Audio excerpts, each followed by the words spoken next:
বিশ্বনবীর মতো এত সুশ্রী মানব, বিশ্বনবীর মতো এত শুভ্র মানব, বিশ্বনবীর মতো এমন চমৎকার দেহাবয়ব দিয়ে রব্বুল আলামিন কাউকে বানান নাই।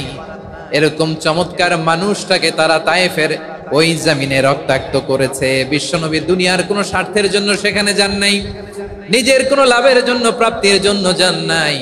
তায়েফবাসীদের জাহান্নামের আগুন থেকে বাঁচাতে গিয়েছেন, ঠিক কিনা বলেন? খেয়ে না খেয়ে দিন প্রচারের কাজে নিজেকে দিয়েছ বিলিয়ে, তায়েফের কাফিরেরা চিনল না সে আলো, দুষ্ট ছেলেদের পিছু দিল লেলিয়ে। পাথরের আঘাতে ক্ষত বিক্ষত হয়ে সারা শরীর থেকে রক্ত ঝরে। এ রাসূল তোমাকে ভুলি আমি কেমন করে, এ রাসূল তোমাকে ভুলি আমি কেমন করে। পারেন না আপনারা? ধরুন আমার সাথে। হাজার ব্যথা বেদনার পরে ফিরে আসনি তুমি আপন ঘরে, দিনের আলো তুমি ছড়িয়ে দিতে, চলে গেলে মদিনায় মক্কা ছেড়ে।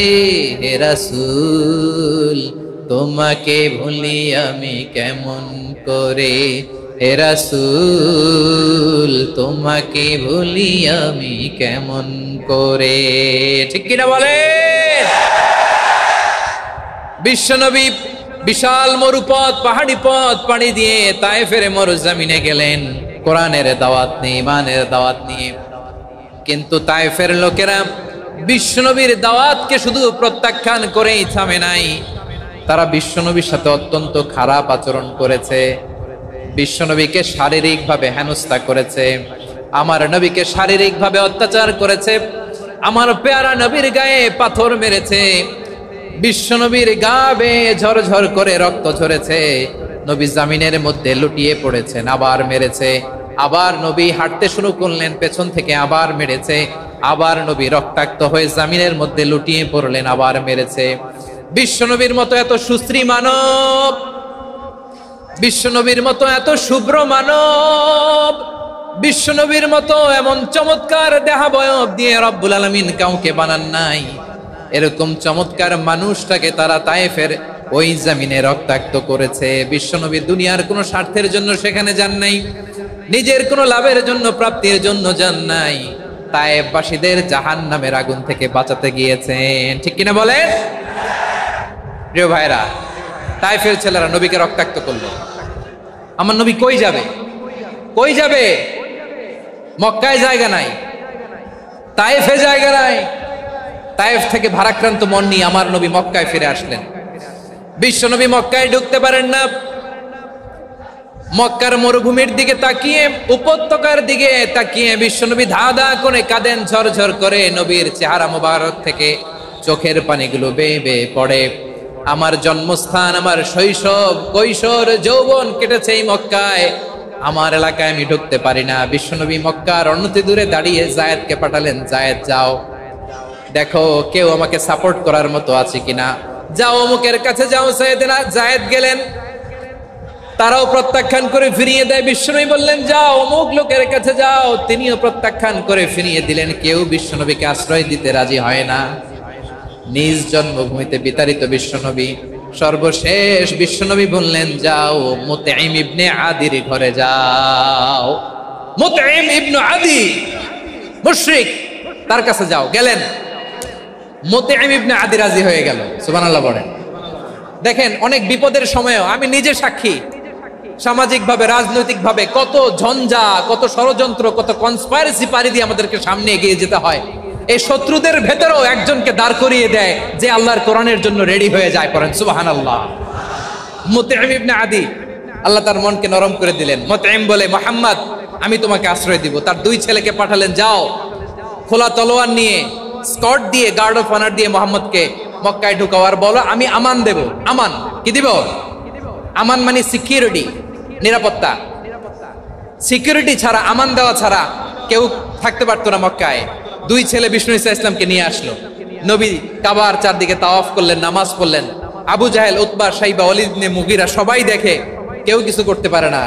কারণ মুতঈম ইবনে আদি ঘোষণা দিয়েছেন, আমি মুহাম্মদকে আমান দিয়েছি, মুহাম্মদের গায়ে যেন কেউ স্পর্শ না করে। আওয়াজ করে পড়েন সুবহানাল্লাহ। নবীর এই বিপদকালে মুহূর্তে মুতঈমের হৃদয়টারে নরম করে দিল কে? আচ্ছা, লালমনিরহাটের ভাইয়েরা বলেন, এই মুতঈম কি মুসলিম ছিল না মুশরিক? সবাই বলতে হবে, মুসলিম না মুশরিক? তাহলে মুশরিকের কাছ থেকে নবী পলিটিক্যাল অ্যাসাইলাম, আধুনিক রাষ্ট্রবিজ্ঞানের ভাষায় পলিটিক্যাল অ্যাসাইলাম, যেটাকে বলে রাজনৈতিক আশ্রয়, উনার আমান বা নিরাপত্তার এই ঘোষণায় তিনি মক্কায় ঢুকলেন। যতদিন নিরাপত্তা ছিল ছিলেন। মুতঈম যখন মারা গেল, বিষ্ণু ঈসা ইসলাম হিজরত করে মদিনায় চলে গেলেন। সুবহানাল্লাহ। কিন্তু মুতঈম যে বিশ্বনবীর উপকার করছে, এটা বিশ্বনবী ভুলে নাই। আমাদের অনেকে আছে, উপকার করার পরে আর খেয়াল থাকে না, খাওয়ার পরে গলা দিয়ে নামলে আর খেয়াল থাকে না। এরকম আছে না নাই? আমার নবী ভুলে নাই। বদরের প্রান্তরে 70 জন কাফেরকে যখন বন্দী করে বিশ্বনবীর সামনে হাঁটু গেড়ে দাঁড় করানো হলো, বসানো হলো, 70 জন কাফের। কয়জন? বিশ্বনবী তাদের দিকে তাকিয়ে বললেন, সহিহ বুখারীর বর্ণনা, লাউ কানাল মুতঈম ইবনে আদি হাইয়ান সুম্মা কাল্লামানি হাউলাই নাতনা লা তারাকতুহুম লাহু। বদরের প্রান্তরে 70 জন বন্দী কাফিরের দিকে তাকিয়ে আমার নবী বললেন, আজকে মুতঈম ইবনে আদি যদি বেঁচে থাকতো আর তোমাদের 70 জনের ব্যাপারে যদি মুতঈম এক বাক্যে একটা সুপারিশ করত, তার সম্মানে আজকে তোদের সবাইকে আমি মাফ করে দিতাম। সুবহানাল্লাহ নাই? ওই যে চিল্লাচিল্লি যে কথা বুঝে নাই, কোন জিনিস মিস করছে ওরা নিজেরাও বুঝে নাই। বিশ্বনবী মুতঈমের এই সাহায্যের কথা বলে নাই। 70 জন মুশরিক হাঁটু গেড়ে বসা, নবী চাইলে এখনই এক্সিকিউশন অর্ডার দিতে পারে। তিনি বললেন, আজকে যদি মুতঈম বেঁচে থাকতো আর মুতঈম যদি তোদের জন্য সুপারিশ করতে, এই আবর্জনাগুলোর ব্যাপারে সুপারিশ করতে, আমি মুহূর্তেই তোদেরকে এমনি মাফ করে দিতাম। এবার বলেন, ইসলাম কি ন্যারো মাইন্ডেড না ব্রড মাইন্ডেড? শুধু তাই নয়, যাকে যে সম্মান দেয়ার আমার নবী দিতেন, হোক আস্তিক হোক নাস্তিক, হোক মুসলিম হোক অমুসলিম। বিষ্ণু ঈসা ইসলাম যখন রোমান সম্রাটের কাছে চিঠি লিখেছেন, আমার প্রিয় লালমনিরহাটের ভাইরা, অল্প কয়েক মিনিট কয়েকটা জরুরি কথা বলবো। এদিকে তাকান, এদিকে তাকান। রোমান সম্রাটের কাছে বিশ্বনবী যখন চিঠি লিখলেন, মিন মুহাম্মদ রাসূলিল্লাহ ইলা হিরাকলা আযীমির রোম। মুহাম্মদের পক্ষ থেকে হিরাক্লিয়াসের কাছে, যিনি হচ্ছেন আযীমির রোম। এটা নবী নিজ থেকে বানায় লিখছেন, অতিরিক্ত সম্মান দিয়ে। কোন রাষ্ট্রপ্রধান যখন আসে, তাদেরকে আমরা কি বলি জানেন? তার নামের শেষে HE এটা লিখতে হয়, H.E. মানে হিজ এক্সেলেন্সি। কি লেখে? হিজ এক্সেলেন্টি, অথবা ইউর হাইনেস, ইউর ম্যাজেস্টি। দেখেন, বিশ্বনবী সাল্লাল্লাহু আলাইহি ওয়াসাল্লাম সব নবীদেরও নবী। তিনি একজন মুশরিক খ্রিস্টান সম্রাট, রোমান সম্রাটের কাছে চিঠি লিখতে যেয়ে লিখতেছে, ইলা হিরাকলা আযীমির রোম। হিরাক্লিয়াসের কাছে আমার চিঠি, যিনি রোমের আযীম, হিজ হাইনেস, মানে রোমের অনেক সম্মানিত এক বাহাদুর। আওয়াজ করে বলেন সুবহানাল্লাহ। তার মানে যাকে যে সম্মান দেয়ার, এটা বিশ্বনবী দিতেন। এমনকি যেই ইহুদিরা ভালো ছিল, এই ইহুদিদেরও প্রশংসা করেছেন বিশ্বনবী মুহাম্মদুর রাসূলুল্লাহ সাল্লাল্লাহু আলাইহি ওয়াসাল্লাম। এক ইহুদির প্রশংসা করেছেন বিশ্বনবী। ইহুদির কার? আমি তো আমার ভাইয়ের প্রশংসা করি না, আমি তো এক আলেম আরেক আলেমরে স্পেস দেই না, আমি তো এক দায়ী আরেক দায়ীর সাথে বসতে চাই না। আমার নবী ইহুদির প্রশংসা করে। কার প্রশংসা? ওই ইহুদির নাম ছিল মুখাইরিক। সিরাত গ্রন্থ ঘাটলে পাবেন। তিনি বলেছেন, মুখাইরিক খাইরু ইয়াহুদ, Mukhayriq is the best of the Jews. জুইশদের মধ্যে সে সবচেয়ে ভালো। কেন প্রশংসা করলেন তার? এর কারণ মদিনা চার্টারে কথা ছিল, সব ধর্মের মুসলিম, মুশরিক, ইহুদিরা মিলে মদিনাকে রক্ষা করবে। কিন্তু 3য় হিজরিতে যখন উহুদের যুদ্ধ শুরু হলো, সবার কথা ছিল, যেই আক্রমণ করে আমরা মদিনাকে বাঁচাবো। কোন শহরকে বাঁচাবো? মদিনাকে। কিন্তু কুরাইশরা যখন অ্যাটাক করলো, ইহুদিরা আর আসে না, ইহুদিরা আর বেরোয় না। বিষ্ণু বললেন, ওহে ইহুদিরা, তোমরা না চুক্তি করলে আমার সাথে যে যে মদিনা বাঁচাতে সবাই ঝাঁপিয়ে পড়বো, আসো, একটা ইহুদিও বেরোয় না, কেউ আসে না সেদিন, একজন ছাড়া, তার নাম মুখাইরেক। তার নাম কি?